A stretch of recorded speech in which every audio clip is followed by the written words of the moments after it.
Bulletin के पेश करता है काकाजी वेडिंग मॉल वुमेन्स एक्सक्लूसिव, मोती गली, चौमोहल्ला पैलेस रोड, हैदराबाद। अस्सलाम वालेकुम, आदाब। मैं हूं मोहसिन और आप देख रहे हैं BBN न्यूज़। आइए शुरुआत करते हैं आज के खबरनामे की और नजर डालते हैं हेडलाइंस पर।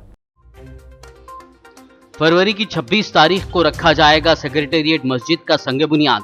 मंगल को सेक्रेटेरिएट दौरे के बाद KCR की हिदायत पर आज मुनक्किद हुआ आला सतही इजलास।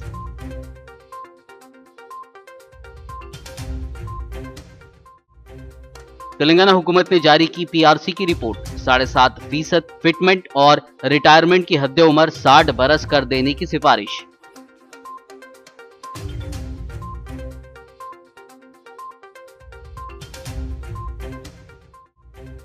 PRC रिपोर्ट की सिफारिशात के खिलाफ सरकारी मुलाजिमीन पर हम BRKR भवन के रूबरू धरना। जहीराबाद में जलाई गई PRC रिपोर्ट की कॉपियां।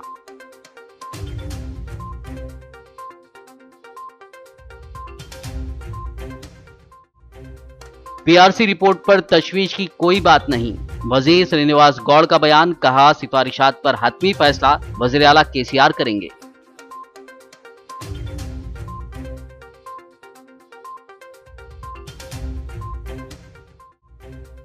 ऑनलाइन धोखाधड़ी के बाद शहर में बढ़ रहे हैं हनी ट्रैप के मामले। इंटरनेट पर अनजान लोगों से दोस्ती और पर्सनल इंफॉर्मेशन शेयर ना करने की साइबराबाद पुलिस कमिश्नर ने दी सलाह।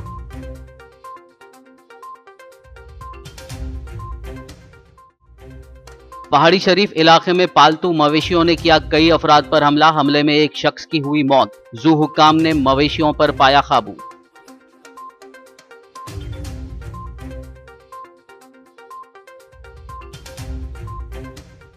और अब खबरों की तफसील। तेलंगाना के मुसलमानों में पाए जाने वाली बेचैनी को दूर करने के इक़दाम करते हुए सेक्रेटेरिएट मस्जिद के मुतालिक हुकूमत ने आज अहम फैसला लिया।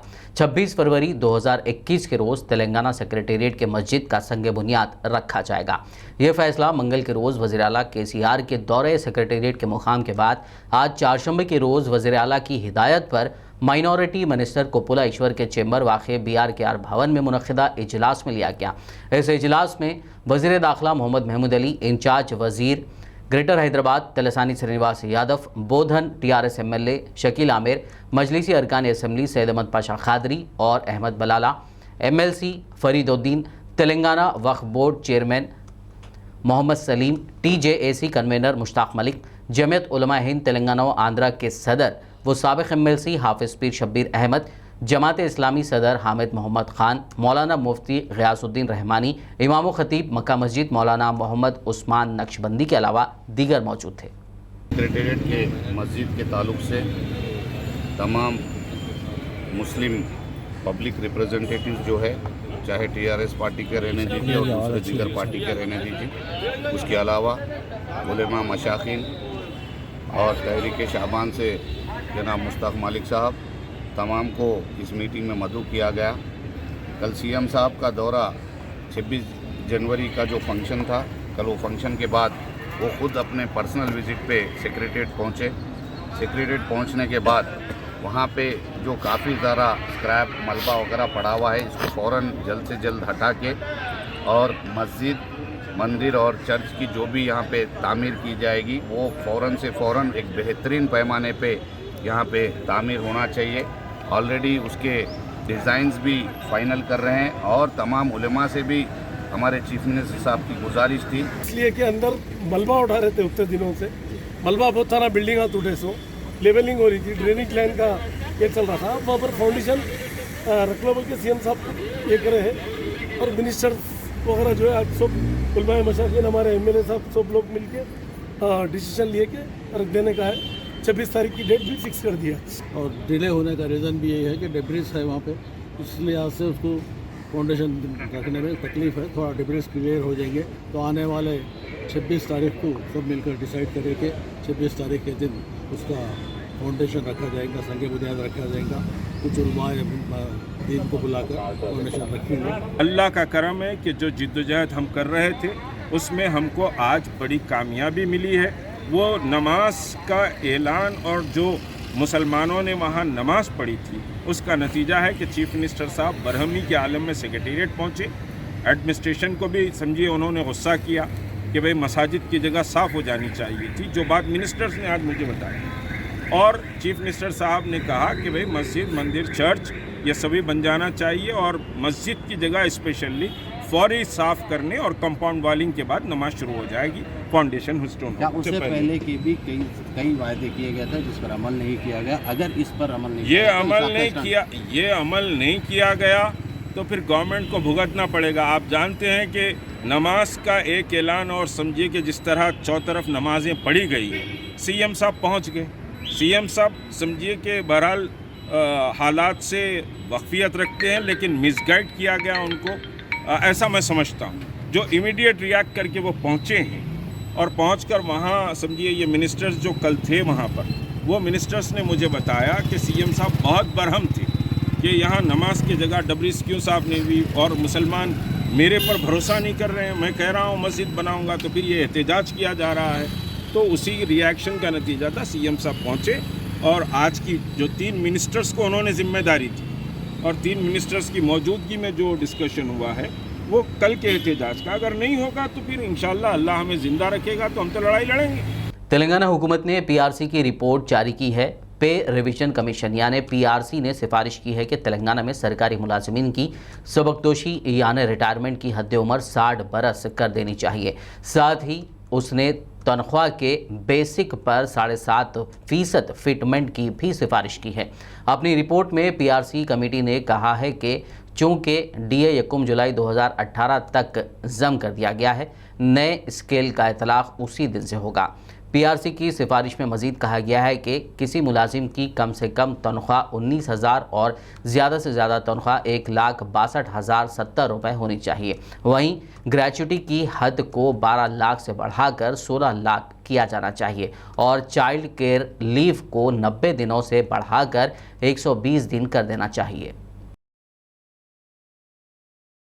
रियासती हुकूमत की जानिब से जारी की गई पीआरसी रिपोर्ट में सरकारी मुलाजमीन को 7.5% फिटमेंट की इंजराई को नाइंसाफ़ी पर मुबनी करार देते हुए कांग्रेस कायदीन ने BRKR भवन पर धरना मुनज़्ज़म किया, जिस पर एहतजाजियों को पुलिस ने हिरासत में लेकर पुलिस स्टेशन मुंतकिल कर दिया।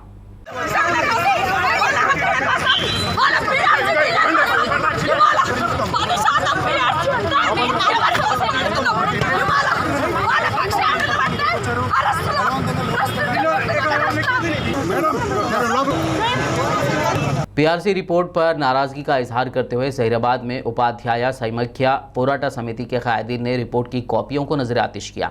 इस मौके पर सिराजुद्दीन सदर TSUTF जहीराबाद ने कहा कि इस रिपोर्ट पर अमल करने से मुलाजमीन के साथ नाइंसाफ़ी होगी। इस मौके पर ज़िला सेक्रेटरी श्याम ने फौरी तौर पर पीआरसी रिपोर्ट में मुस्बित तब्दीलियां करने पर जोर दिया, बसूरत दीगर बड़े पैमाने पर एहतजाज की धमकी दी। इस मौके पर तंजीम के दीगर कायदीन और कारकुनान मौजूद थे। पीआरसी 2018 जुलाई में देना था, उसकी लिस्ट का उसकी कमीशन का भी आज कल इजरा की गई, जिसमें 7.5% फिटमेंट दिया गया, जो कि तमाम एम्प्लॉइज़ के हक़ में नाइंसाफ़ी है। यहाँ पर इस कमीशन रिपोर्ट के मुताबिक इन्होंने दिए जाने वाले HRA में कमी की है और CPS एम्प्लॉइज़ जिनको 10% अपनी सैलरियाँ काटना होता है 14% काटने पर मजबूर किया जाएगा। देने का 7.5%, लेकिन काटा जाएगा 10%। उम्मीद CM और PRC कमीशन के मेंबरान इस जानिब तवज्जो देंगे और HRA में कटौती नहीं करेंगे। PRC కమిషన్ గత 30 నెలలుగా స్టడీ చేసి 30 నెలలుగా జీతాలు పెంచాలనే కమిషన్ ఏర్పాటు చేసి సుమారు 10 కోట్ల వరకు PRC కమిషన్ను ఖర్చు పెట్టిన తర్వాత ఈరోజు ఇచ్చిన రిపోర్ట్ చూస్తూ ఉంటే ఉద్యోగులు ఉపాధ్యాయుల యొక్క మనోభావాలను దెబ్బతీసే విధంగా ఉంది। కాబట్టి ఇలాంటి PRCని తప్పనిసరిగా అందరం కూడా రద్దు చేయాల్సిన అవసరం ఉంది। అందరం కూడా మేము ఖండిస్తున్నాం। అవసరమైతే ఉద్యమానికి పోరాటానికి సిద్ధంగా ఉన్నాం। అదేవిధంగా ఈరోజు కనుక ఆ PRC రిపోర్టును PRC కమిషన్ వెనక్కి తీసుకొని మళ్ళీ ఒకసారి స్టడీ చేసి ఈరోజు కనీస జీతం 19,000 అన్నప్పుడు 13,000 నుంచి 19,000 చేసిన కనీస జీతంకు ఈ PRC ఫిట్మెంట్ ఇచ్చేదానికి ఏమైనా పొంతన లేదు। तेलंगाना के वज़ीर सयाहत श्रीनिवास गौड़ ने कहा है कि पीआरसी रिपोर्ट पर रियासती सरकारी मुलाजमीन को तशवीश करने की कोई बात नहीं है। उन्होंने कहा कि इन सिफारिशात पर हतमी फैसला वज़ीर आला के चंद्रशेखर राव करेंगे। मुअज़्ज़िफ़ गेज़ेटेड ओहदेदारों के कैलेंडर की रस्म इजरा वज़ीर मौसूफ़ ने शहर हैदराबाद की रविंद्र भारती में अंजाम दी। इस मौके पर उन्होंने PRC के मुतालिक खिताब किया।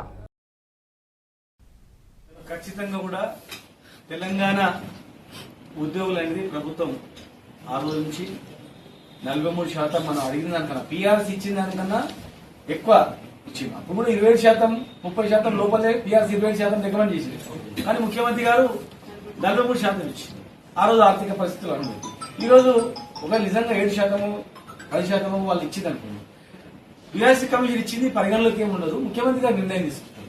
ముఖ్యమంత్రి గారు మొత్తం పరిస్థితులను, మన మనోభావాలు, మన ఆర్థిక పరిస్థితులు, రాష్ట్రం అని చూసుకొని ఉద్యోగులు సంతృప్తి చెందేటట్టు ఏం చేయాలని అనేది వారు ఉన్నారు కనుక ఆ PRC ఇచ్చే రిపోర్ట్ ఏదో అయిపోయిందంటే అపోహపడాల్సిన అవసరం లేదు.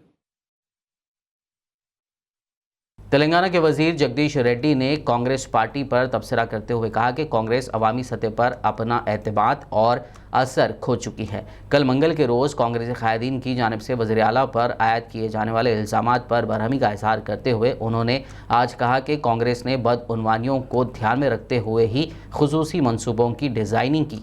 उन्होंने कहा कि अवाम कांग्रेस की कारकर्दगी से नाखुश और आजिज़ आ चुके हैं और आइंदा इंतखाबात में कांग्रेस एक सीट भी जीतने से महरूम रह जाएगी। उन्होंने कहा कि उत्तम कुमार रेड्डी नलगुंडा ज़िले में साफ शफाफ पानी का एक ख़तरा भी नहीं ला पाए, जबकि TRS हुकूमत की तारीख़ है कि उसने नलगुंडा के शहरियों को फ्लोरिन से पाक पानी की सरबराही को यकीनी बनाया। అభివృద్ధికి సంబంధించి తీసుకున్న చర్యలు ఏ రకంగా విజయం సాధించిననే దానికి ఇంత మించిన నిదర్శనాలు ఇంకోటి లేవు. కానీ పాపం కాంగ్రెస్ పార్టీకి ఇవి చూస్తే వణుకు పుడుతుంది. ప్రజలు సంతోషంగా ఉండటం, ప్రజలు బాగుండటం, సమస్యలు పరిష్కారమై ప్రజలకు రిలీఫ్ దొరకడం కాంగ్రెస్ పార్టీకి ఇష్టం లేదనే విషయం స్పష్టంగా కనబడతా ఉంది. కళ్ళ ముందు కనబడుతున్నాయి కాబట్టి ఇవ్వలేదు అని చెప్పడానికి లేదు. ముందు అది ఆపే ప్రయత్నం చేసిండ్రు. భగీరథ మీద ఉత్తరాలు రాసి ఫండింగ్ ఆపే ప్రయత్నం, దాంట్లో వచ్చేది నీళ్లు కాదు అవినీతి అని మాట్లాడడం. ఇవాళ నీళ్ళు వచ్చినాయా ఇంకోటి వచ్చిందా నీ ఫ్లోరిన్ మహమ్మారి చెప్తుంది. 60 ఏళ్ళు మీరు పెంచి పోషించిన ఫ్లోరిన్ ఎక్కడో మునుగోడు తాలూకాలో ఒక్క చోట ప్రారంభమై 1972లో మీరు ఎట్లా పెరిగినరో అదే పద్ధతిలో ఫ్లోరిన్ పెంచినరు. మొత్తం జిల్లా నాశనం చేసినరు. 1000 గ్రామాలకు కూడా ఫ్లోరిన్ వ్యాధిని అంటగట్టినరు, ఫ్లోరోసిస్ వ్యాధిని అంటగట్టినరు. ఇవాళ కేసీఆర్ గారి నాయకత్వంలో కేవలం 6 ఏళ్లలోనే మీ 60 సంవత్సరాల దుర్మార్గాన్ని రూపుమాపి कांग्रेस सीनियर लीडर व संगारेड्डी MLA जग्गा रेड्डी ने भी कालेश्वरम प्रोजेक्ट और मिशन भागीरथ प्रोजेक्ट में बदउनवानियों का इल्ज़ाम लगाते हुए मिशन भागीरथ प्रोजेक्ट को मेगा कृष्णा रेड्डी को दिए जाने पर सवाल उठाए हैं। इसके अलावा उन्होंने मियापुर से संगारेड्डी तक मेट्रो ट्रेन का मुतालबा किया। कल हम एक बात किए थे, यह बात है कि तेलंगाना में जो प्रोजेक्ट्स है, ये Kaleshwaram project and mission Bhagirath में बहुत करप्शन हुआ। करप्शन को क्या बोलते हैं? रिश्वत करप्शन हुआ। हमारा कल चेक किया था। मैं कल कांग्रेस पार्टी के मीटिंग में उत्तम कुमार रेड्डी जी, हमारे कोमट रेड्डी और रेवंत भी थे और हमारे CLP भी थे, हमारे थोड़े MLAs को, इम्पोर्टेंट थोड़ा लीडर्स को कल गांधी भवन बुलाए। किसी के लिए किसकी वजह क्या बोले तो पार्लियामेंट चालू हो रहा, इसमें 2 ओपिनियन बोला। एक ओपिनियन था ये मेट्रो ट्रेन मियापुर से वया पटानचेरू संगारेड्डी तक मेट्रो ट्रेन होना। कहीं को बोले तो हमारा मेट्रो ट्रेन वहाँ का जिला हेडक्वार्टर है, वहाँ एक IIT है, एक MRF या पटानचेरू में बहुत सारी इंडस्ट्रीज है, BHL फ्रीसाइड भी है, या BDL ऑर्डिनेंस फैक्ट्री, बहुत बिग कंपनीज हैं। तेलंगाना के जिले जगतियाल के कोरटला में मिशन भागीरथ की पाइपलाइन फट पड़ने से बड़े पैमाने पर पानी का अखराज अमल में आया। ये पाइपलाइन हर घर को महफूज पीने का पानी सप्लाई करने के लिए रियासती हुकूमत की जानिब से शुरू करदा मिशन भागीरथ स्कीम का है। कोरटला के पॉलिटेक्निक कॉलेज के करीब आज सुबह ये वाक़या पेश आया, जिसके साथ ही फव्वारे की तरह इसका पानी खारिज होने लगा। कांग्रेस लीडर कोमट रेड्डी की जानिब से टीआरएस पर करप्शन का इल्ज़ाम आयद किए जाने की टीआरएस लीडर पल्ला राजेश्वर रेड्डी ने शदीद मजम्मत की। पल्ला राजेश्वर रेड्डी ने दावा किया कि रियासत तेलंगाना मुआशी तरक्की, खुशहाली व दीगर मैदानों में मुल्क की दीगर रियासतों से आगे है। उन्होंने कहा कि कांग्रेस अपने दौरे इख्तिदार में तरक्याती काम अंजाम देने में नाकाम रही। साल 2004 से 2014 तक बरसर इख्तिदार कांग्रेस ने एक भी प्रोजेक्ट की तकमील नहीं की। उन्होंने मज़ीद कहा कि वो इस सिलसिले में किसी भी मुबाहिसा के लिए तैयार हैं। उन्होंने कोमट रेड्डी से सवाल किया कि बतौर वज़ीर उन्होंने नलगुंडा के लिए क्या क्या किया। खबरनामे में फ़िलहाल लेंगे एक ब्रेक, मुलाकात होगी इस छोटे से ब्रेक के बाद।